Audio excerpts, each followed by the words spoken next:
내가 너를 떠나지 아니하리라. 주님은 떠나지 않습니다. 우리를 결코 잠시라도 떠나지 않습니다. 매번 눈앞에서 펼쳐지는 상황 속에서 우리로서는 어쩔 수 없는 일들이 많이 생깁니다. 막 허그르시는 일들이 날마다 일어나죠. 중요한 상황마다 우리에게 일어납니다. 그때마다 하나님이 응답하시는데, 언제 응답합니까? 우리의 기도에 응답하시는데, 우리가 하나님의 개입을 누리는 고백을 할 때 승리합니다. 모세가 승리했던 것 같습니다. 모세에게 뭐가 있었습니까? 이 하나님의 사람 모세는 정말 영적인 승리를 거뒀는데요, 하나님의 지팡이를 손에 잡았습니다. 중요한 타이밍이 올 때마다 그 지팡이를 번쩍 들었습니다. 홍해를 갈랐습니다. 이런 역사가 일어났습니다. 오늘 저와 여러분이 승리하려고 하면 우리가 평상시에 묵상하던 그 말씀을 내가 고백하는 거예요. 그때마다 하나님이 개입하신다는 것을 우리가 경험하게 됩니다. 정말 놀라운 거죠. 모세가 지팡이를 들 때마다 하나님이 어김없이 개입하셨던 것을 보게 됩니다. 저와 여러분이 하나님의 말씀을 정말로 믿음으로 고백할 때마다 우리 입에서는 뭐가 나갑니까? 하나님의 말씀이 나가기 때문에 성령의 능력이 실려져 나가는 겁니다. 이 말씀이 얼마나 능력이 있습니까? 비와 눈이 하늘로부터 내리면 절대 그냥 돌아가는 법이 없습니다. 땅을 적십니다. 양식을 줍니다. 그리고 파종을 하고자 하는 자에게 종자를 주는 거예요. 하나님이 원하시는 계획들을 이루어가는 겁니다. 저와 여러분 인생에 하나님의 계획이 막 이루어지는데, 성취가 되는데 뭘 통해 이루어지느냐? 우리가 고백하는 하나님의 말씀입니다. 첫 번째입니다. 하나님의 카이로스가 임하면 하나님께서는 우리의 인생 여정에 절묘하게 개입하십니다. 아브라함에게 하나님의 카이로스가 임했습니다. 그때 하나님이 이런 말씀을 하십니다. 창세기 12장 1절부터 2절입니다.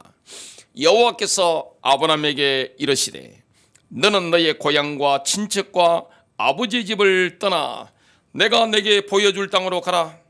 내가 너로 큰 민족을 이루고 내게 복을 주어 내 이름을 창대하게 하리니 너는 복이 될지라. 너를 축복하는 자에게는 내가 복을 내리고 너를 저주하는 자에게는 내가 저주하리니 땅의 모든 족속이 너로 말미암아 복을 얻을 것이라 하신지라. 아브라함에게 하나님의 카이로스가 임하니까 떠나라고 하는 거예요. 여러분, 버리면 새로운 복을 받습니다. 내가 떠나니까 새로운 응답들이 막 나타나는 겁니다. 떠나라. 아브라함이 그때 말씀을 붙잡고 떠났습니다. 그래서 아브라함은 믿음의 조상이 됐습니다. 창세기 보면 하나님의 친구가 있었습니다. 하나님과 씨름한 친구 누굽니까? 이 야곱입니다. 전능하신 하나님께서 우리의 생사화복을 주관하신다는 것을 야곱의 인생을 통해 정확하게 알 수 있습니다. 야곱은 형 에서가 축복을 뺏긴 것 때문에 동생을 죽이려고 하니까 외삼촌 라반의 집으로 도망을 합니다. 그때 베델에 이르렀는데요, 꿈을 꿉니다. 하나님의 계시적인 꿈을 꿉니다. 뭐가 임하는 거죠? 하나님의 카이로스가 지금 야곱에게 임하는 거예요. 그러니까 하나님의 개입이 막 강력하게 나타나는 겁니다. 창세기 28장 12절부터 17절입니다. 꿈에 본적 사닥다리가 땅에 서 있는데 그 꼭대기가 하늘에 닿았고, 지금 야곱이 그걸 보고 있는 겁니다. 또 본적 하나님의 사자들이 그 위에서 오르락 내리락 하고, 또 본적 여호와께서 그 위에 서서 이르시되 나는 여호와니 너의 조부 아브라함의 하나님이요 이삭의 하나님이라. 내가 누워있는 땅을 내가 너와 내 자손에게 주리니 내 자손이 땅의 티끌같이 되어 내가 서쪽과 동쪽과 북쪽과 남쪽으로 퍼져나갈지며 땅의 모든 족속이 너와 내 자손으로 말미암아 복을 받으리라. 15절입니다. 내가 너와 함께 있어 내가 어디로 가든지 너를 지키며 너를 이끌어 이 땅으로 돌아오게 할지라. 내가 내게 허락한 것을 다 이루기까지 너를 떠나지 아니하리라 하시니라. 16절 야곱이 잠이 깨어 이르되 여호와께서 과연 여기 계시거늘 내가 알지 못하였도다.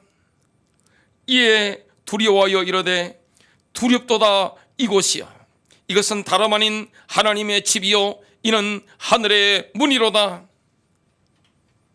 게이트 오브 헤븐입니다. 하늘의 문이 열린 거예요.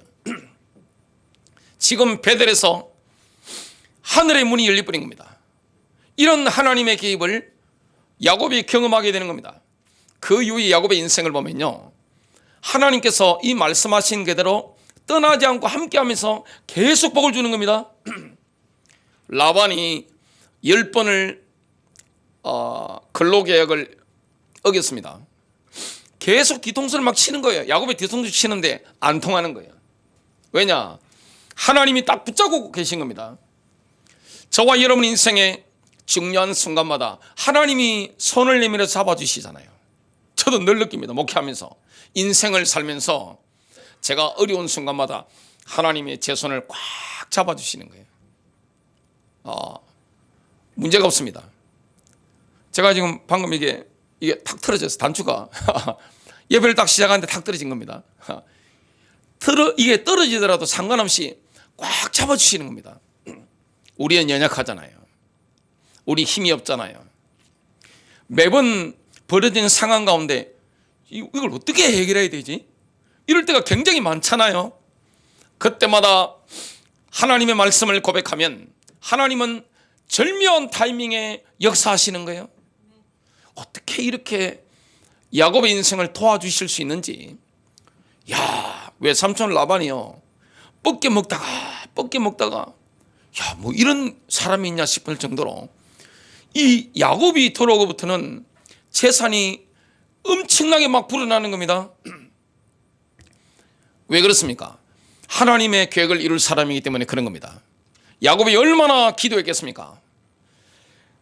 내가 너를 떠나지 아니하리라는 그 말씀대로 하나님이 야곱을 떠나지 아니하셨던 거예요.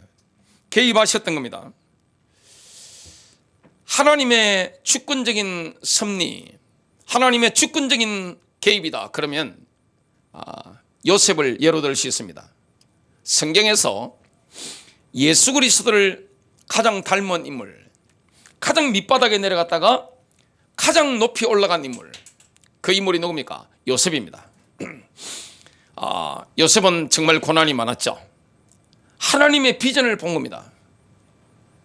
그 비전이 세월이 흘러서 지금 요셉의 눈앞에서 그대로 실현이 된 겁니다. 형들이 와가지고 곡식 살려고 엎드려가지고, 요셉은 이집트의 통치자니까 파로가 높은 것은 맞지만 실제 모든 권력을 누가 쥐고 있습니까? 실권을 쥐고 있는 왕은 누굽니까? 보좌에 앉아있는 사람은 요셉입니다. 뭐가 생각이 나겠어요? 꿈이 막 생각나는 거예요. 결국 어떻게 됩니까? 요셉은 형들 앞에서 자기를 오픈합니다. 여러분, 하나님의 카이로스가 임하면요, 사람이 못 막습니다. 성령이 역사하는 그 타이밍은 사람이 막을 수가 없는 거예요. 하나님 막 이끌어 가시는데 강력하게 주님이 손을 붙잡으시는 그 때가 있습니다. 그 때가 요셉에게 임한 겁니다. 그 과정에서는 요셉이 눈물을 많이 흘렸죠. 감방에 있었습니다. 착고에 차여져 있었습니다. 하나님의 말씀이 요셉을 단련한 겁니다. 여러분, 우리 인생이 어려울 때 있습니다. 낙심하지 마십시오. 힘 빠질 필요 없어요. 하나님의 때가 되면 하나님이 우리 인생에 친히 위에서부터 확 개입하시는 겁니다. 길이 열리는 겁니다. 어떻게 요셉이 그렇게 인생이 수직상승할 수 있습니까?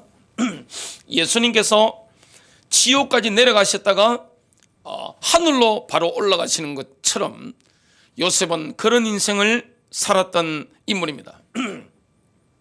형들 앞에서 이런 고백을 합니다. 창세기 45장 5절부터 8절입니다. 당신들이 나를 이곳에 팔았다고 해서 근심하지 마소서, 한탄하지 마소서. 하나님이 생명을 구원하시려고 나를 당신들보다 먼저 보내셨나이다. 이 땅에 2년 동안 흉년이 들었으나 지금 2년 만에 그 가나안이라든지 이집트라든지 초토화돼 버린 겁니다. 완전히 흉년이 들어버리니까 아무도 농사를 지을 수 없는 거예요. 농경사에서 완전히 망한 겁니다. 그냥 멸망당한 거예요. 이때 요셉이 구원자로 막 등장하는 거예요. 우리 인생을 하나님이 이끌어가는데 좌절과 절망이 있습니다. 하나님의 사람들은요, 좌절과 절망을 겪어요. 어떻게 그 정도로 어려움을 당할 수 있습니까? 여러분, 요셉이라는 인물이 굉장히 많죠. 우리나라에도 요셉아 그러는데, 요셉처럼 여러분 자식이 당했다, 아마 여러분들 빨리 가실 가능성이 상당히 높습니다. 보니까 대부분이 그냥 명대로 못 살고 그냥 빨리 갑니다. 그냥 어떻게 살겠어요, 아들이 그렇게 되면. 근데 요셉에게 하나님의 역사가 일어나는 겁니다. 6절 다시 읽습니다. 이 땅에 2년 동안 흉년이 들었으나 아직 5년은 밭갈이도 못하고 이삭이 패지 못한다는 거예요. 끝난 거예요. 농사가 추수도 못할지라. 5년 동안 농사 짓는 사이에서 아무것도 못한다. 멸망이죠. 7절 하나님이 큰 구원으로 당신들의 생명을 보존하고 당신들의 후손을 세상에 두시려고 나를 당신들보다 먼저 보내셨나니 그런즉 나를 이리로 보낸 이는 당신들이 아니요 하나님이시라. 우리가 믿었던 사람 핏줄에게 배반을 당한다. 그 분노와 그거는 잊을 수가 없죠. 그 상처. 요셉은 과거의 상처에서 빠져나온 거예요. 왜냐? 하나님의 주권적인 섭리를 깨달은 겁니다. 하나님이 이 일을 위해서 나를 이렇게 하셨구나. 형들은 악한 역할을 한 것 뿐이죠. 깨닫고 나면 사람 원망할 거 아무도 없습니다. 저와 여러분이 하나님의 은혜를 깨닫고 나면, 하나님의 섭리를 깨닫고 나면 내게 상처 준 사람, 나를 아프게 만든 사람, 나를 절망 가운데 빠뜨린 사람을 용서하게 됩니다. 그냥 넘어갈 수 있는 거죠.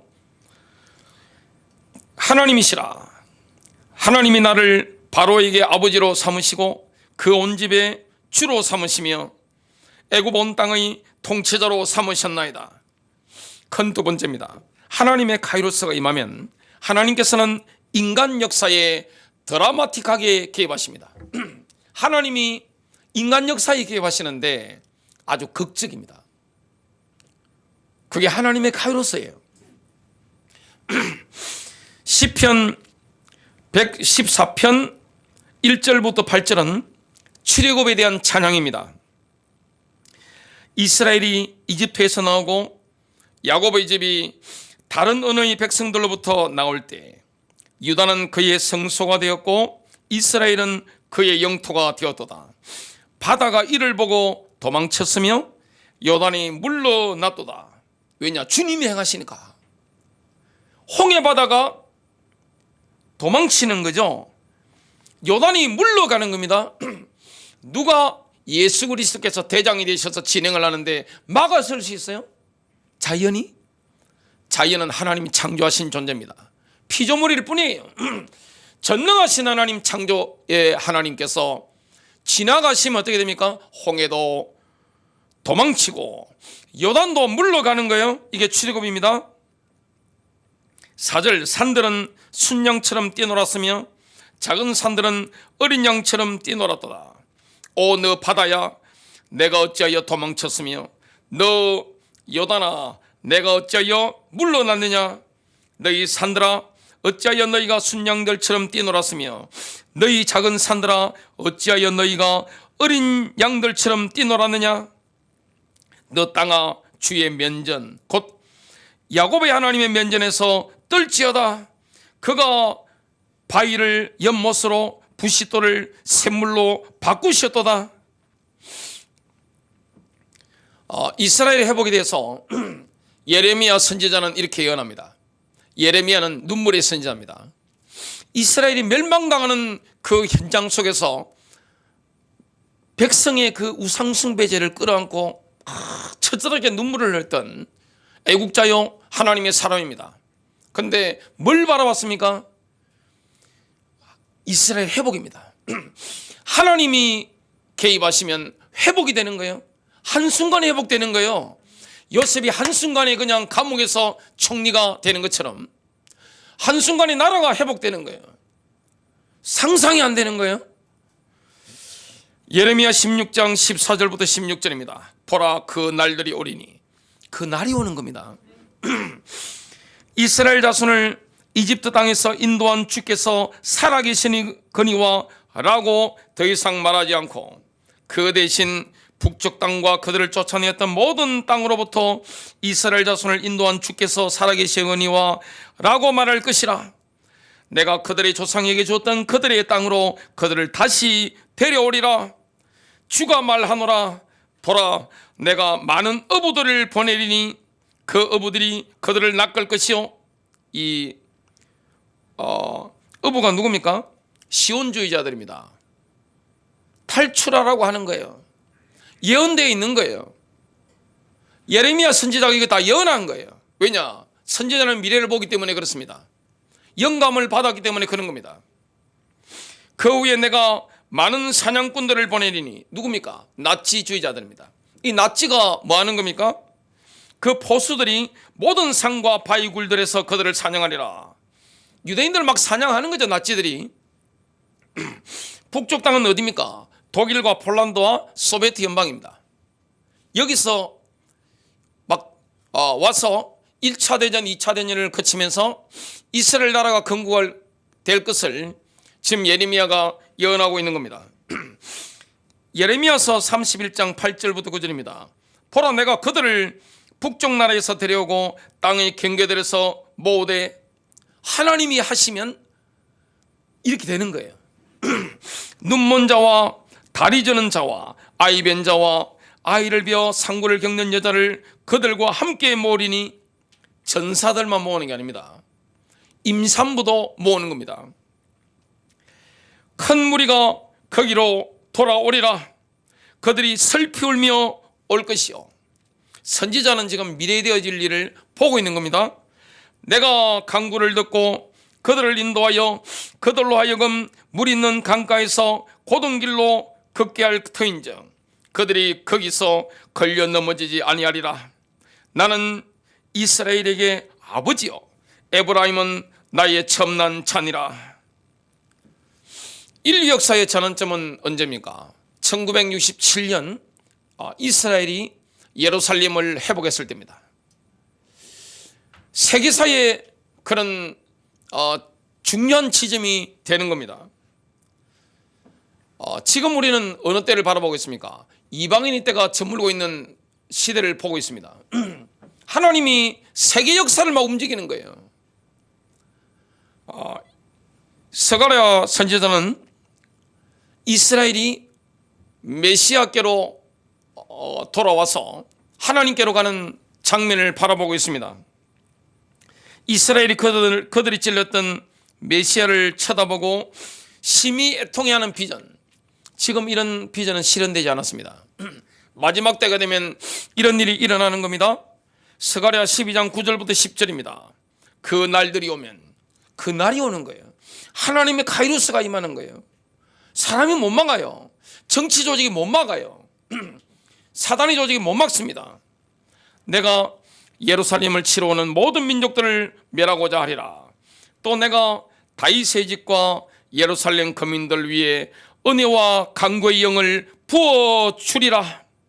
그러면 그들은 그들이 찔렀던 나를 쳐다볼 것이며 그들이 그를 위하여 애통하리니 마치 어떤 사람이 자기 외아들을 위하여 애통함같이 할 것이요 그들이 그를 위하여 비통에 잠기리니 마치 어떤 사람이 자기 처자들을 위하여 비통에 잠기듯 하리라. 사람이 가장 비통한 날이 언제입니까? 장남이 죽었을 때입니다. 모든 기대를 다 안고 있는 장남이 죽었을 때 그 집안이 비통해하는가 한번 생각해 보세요. 그런 일이 앞으로 이스라엘 땅에 일어나는 겁니다. 스가랴 선지자는 여호와께서 친히 감람산에 임하시는 황홀한 비전을 바라보고 있습니다. 스가랴 14장 4절부터 5절입니다.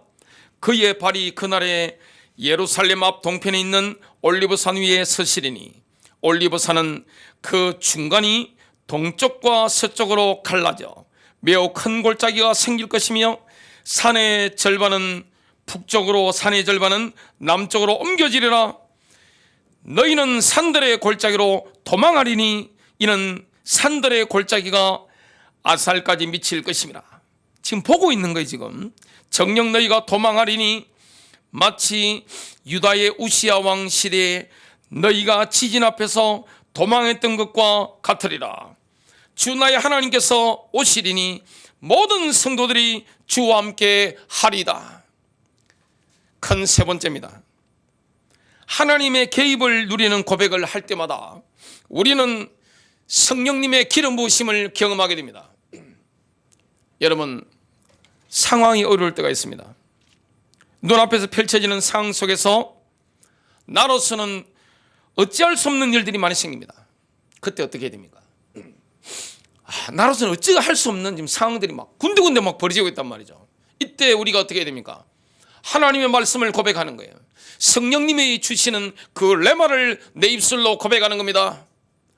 그때 승리하는 거예요. 사탄이 예수 그리스도를 시험했습니다. 그때 예수께서 뭐라고 하셨습니까? 돌을 가지고 빵 만들어 먹으라.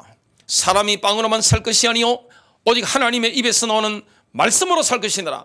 하나님의 입에서 나오는 그 말씀이 바로 레마입니다.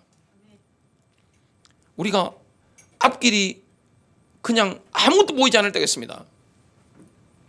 그냥 안개처럼 지금 가시거리가 뭐 그냥 아무것도 보이지 않는 이런 때가 있을 수 있습니다. 막막한 거예요. 그리고 여러 가지 상황들 때문에 내가 지금 어떻게 할지를 모르겠는 거예요.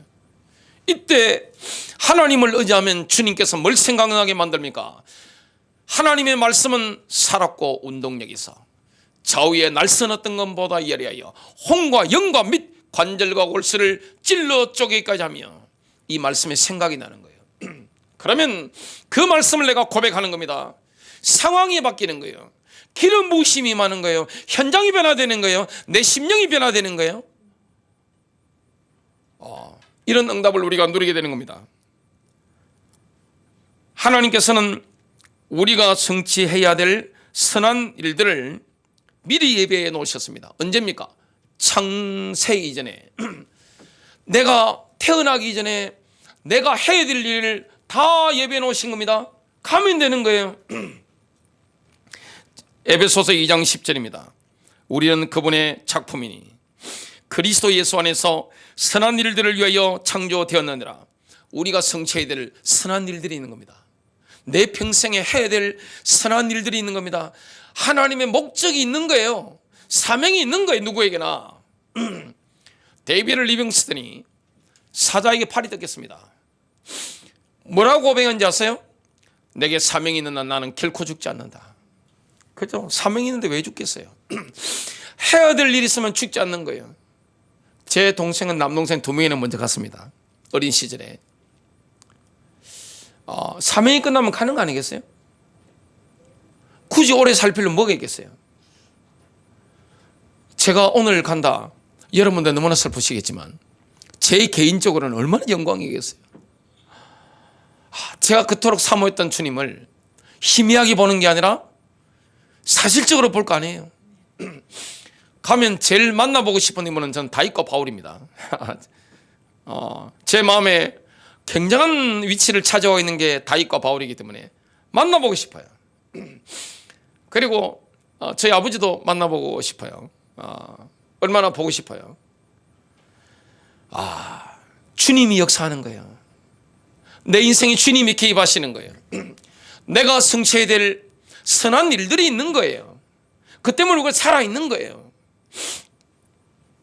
이 일들은 하나님께서 미리 정하시어 우리로 그것들 가운데서 행하게 하려 하신 것이나 내가 가는 길을 주님 인도하시는 겁니다.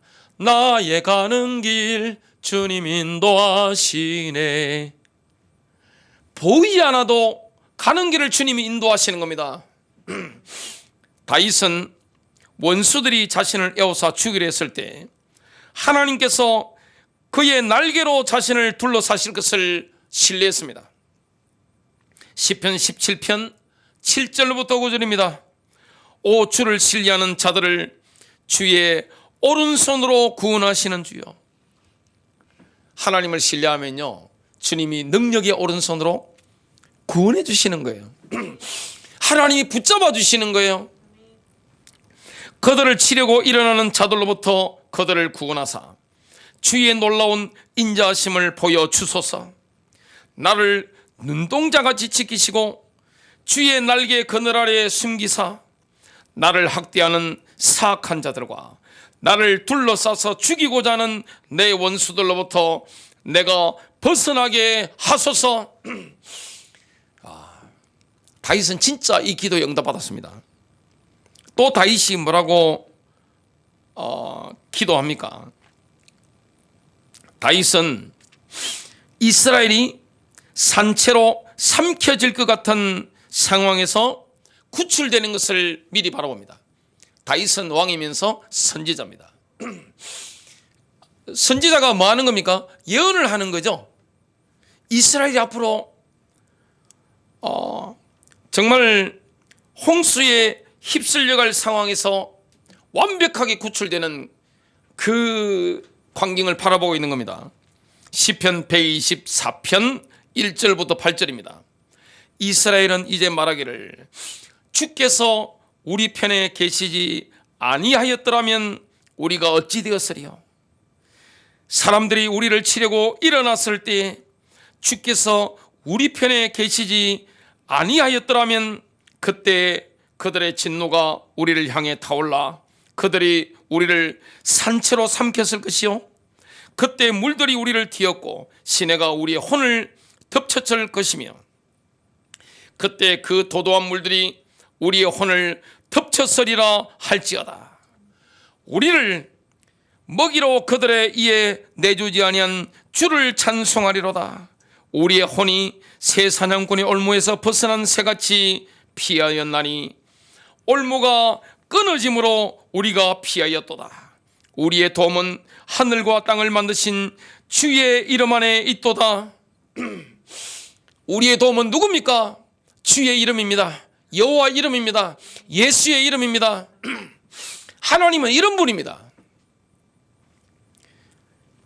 주께서 문을 여시면 아무도 닫을 수 없고 주께서 문을 닫으시면 아무도 열 수가 없습니다. 우리 주님이 빌라델비아 교회에 하신 말씀입니다. 빌라델비아 교회 앞에 열린 문을 두신 겁니다. 모든 곳이 빌라델비아 교회에 막 열려 있었습니다. 게이트가 다 열려버린 거예요. 문이 다 열려버린 거예요. 요한계시록 3장 7절 8절입니다. 필라델피아에 있는 교회 천사에게 쓰라. 거룩하니 진실하니 다윗의 열쇠를 가진 이가 이것들을 말하노니 그가 열면 아무도 닫지 못하고 그가 닫으면 아무도 열지 못하느니라. 내가 내 행위를 아노라. 보라, 내가 내 앞에 열린 문을 두었으니 아무도 그것을 닫지 못하리라. 내가 적은 힘을 가지고도 내 말을 지키며 내 이름을 부인하지 아니하였도다. 하나님이요, 우리 인생의 길을 열어버리면 막을 자가 없는 거예요. 하나님이 닫아버리면 열 자가 없는 거예요. 하나님이 인생의 길을 열어버리면 요셉이 감옥에서 이집트의 실권자가 되는 겁니다. 하나님이 그렇게 하시면 그렇게 되는 거예요. 하나님이 닫으면 아무도 열 자가 없는 거예요. 우리 인생의 주관자가 누굽니까? 여호와십니다. 세계 제국이 세워질 때는 하나님의 계획이 있습니다. 특히 바빌로니아가 세워졌을 때 무엇과 관계가 있는 겁니까? 하나님의 눈동자였던 이스라엘과 관계가 있는 겁니다. 이스라엘과 관계 있는 강대국에는 하나님의 특별한 섭리가 있는데요. 그게 왕이었던 느부갓네살이 꿈을 꾼 겁니다. 분명히 예지몽을 꾼 거예요. 앞으로 전 세계가 어떻게 돌아갈지, 나라가 어떻게 될지 꿈을 꾼 겁니다. 꿈을 꾼 후에 갈대아 박사들을 다 불러 모은 겁니다. 꿈과 해석, 꿈의 내용과 그 해석을 자신에게 알려주라. 못하겠는데요, 그랬습니다. 어떻게 그걸 합니까? 아니, 알려주셔야 우리가 해석을 하죠. 그러니까 꿈의 내용과 해석을 알려주지 않으면 토막내 죽이겠다 그런 겁니다. 그 토막내 죽임을 당할 인물 가운데는 고위직에 있었던 다니엘과 세 친구도 포함이 되는 거예요. 다니엘은 밤에 친구들과 함께 기도했습니다. 하나님의 계시를 받은 겁니다. 그래서 세계 역사가 어떻게 펼쳐질지 이걸 보고 정말 하나님 앞에서 해답을 얻어낸 겁니다. 너무나 감사한 나머지 하나님을 찬송합니다. 다니엘서 2장 20절부터 22절입니다. 다니엘이 응답하여 이르되 영원무궁토록 하나님의 이름을 찬송할지니 지혜와 능력이 그분께 속하였도다. 그분께서는 때와 시기를 바꾸시며 왕들을 폐하시고 왕들을 세우시며, 여러분 각 나라의 왕들, 대통령, 주석, 총리들을 끌어내리고 올리는 분이 누구십니까? 하나님이십니다. 그래서 우리가 이걸 안다면 하나님이 누구를 가장 높은 자리에 올립니까? 최고 정점에 올라가는 인물은요, 다니엘서를 보면 별 것 없는 사람을 올리는 겁니다. 별 것 있는 사람이 올라가는 게 아니에요. 대통령학을 막 공부했다고 대통령 되는 게 아니에요. 하나님이 가장 별 것 없는 사람을 대통령이나 주석이나 총리 자리에, 왕의 자리에 올리는 겁니다. 역사의 주관자는 왕이 아닙니다. 총리가 아니고 대통령이 아니에요. 주석이 아니에요. 누굽니까? 여호와 하나님이십니다. 우리의 인생을 주관하시는 분이 여호와시고 전 세계 역사를 움직이는 분이 여호와십니다. 이전에 소련이 무너질 걸 누가 생각했습니까? 갑자기 무너진 거예요. 여러분 독일 통일이 갑자기 되어졌잖아요. 이걸 사람이 어떻게 계산합니까? 위에서 역사하는 거예요. 지금 러시아가 부활하고 있는 거 보세요.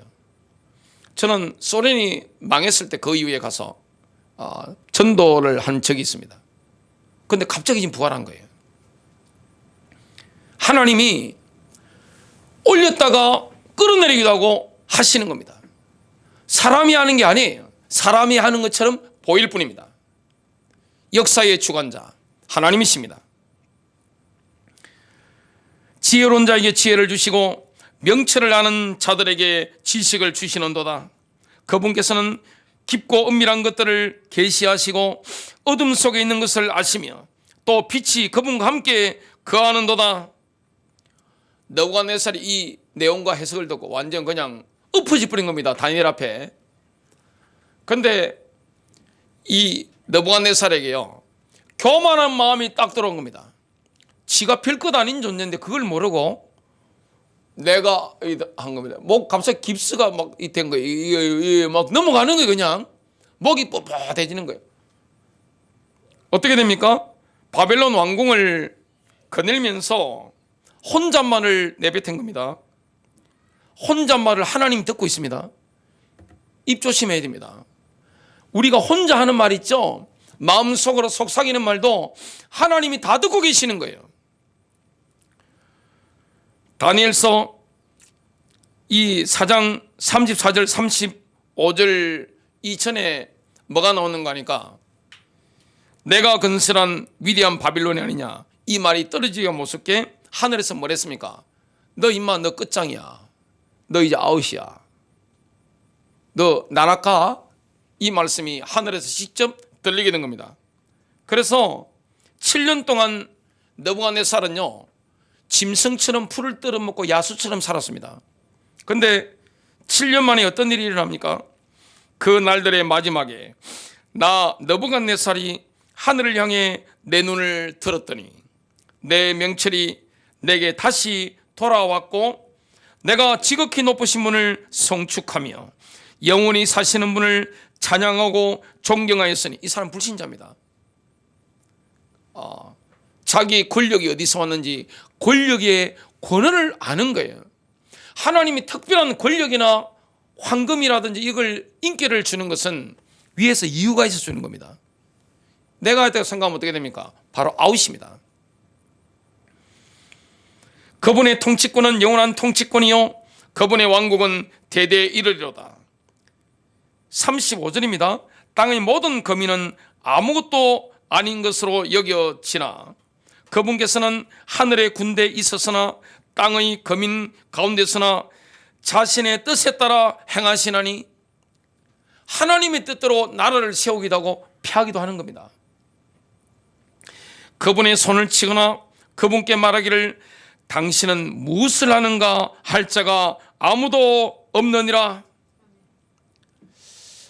자신의 권력이 아무리 높아도 아무것도 아니라는 것을 7년 만에 느부갓네살이 깨달은 겁니다. 우리 인생도 마찬가지예요. 하나님이 올리면요 별것 아닌 사람이 제국의 황제로 올라갑니다. 그리고 재벌도 됩니다. 그 위에서도 어떻게 됩니까? 하나님이 마음에 안 들면 어떻게 됩니까? 그냥 지옥에까지 막 떨어지는 겁니다. 이걸 알면 겸허해지죠. 우리는 청직일 뿐입니다. 우리가 가지고 있는 모든 것들이 하나님이 임시로 맡긴 것밖에 없습니다. 결론 맺습니다. 하나님은 우리 인생에 개입하십니다. 사랑으로 개입하십니다. 하나님의 속성이 뭡니까? 사랑입니다. 우리가 잘 되길 바라는 거예요. 우리를 막 위협하고 막 압박하고 통제하고 이런 거 없습니다. 하나님 우리를 막 강하게 통제하고 이런 거 없어요. 사랑입니다. 성령님의 속성이 사랑입니다. 예수님의 속성이 사랑입니다. 우리가 잘 되기를 원하는 거예요. 우리를 이끌어 가시는 겁니다. 가장 적절한 타이밍에 우리 인생에 개입하시는 겁니다. 뭘 고백해야 됩니까? 주의 말씀을. 승리하시길 바랍니다.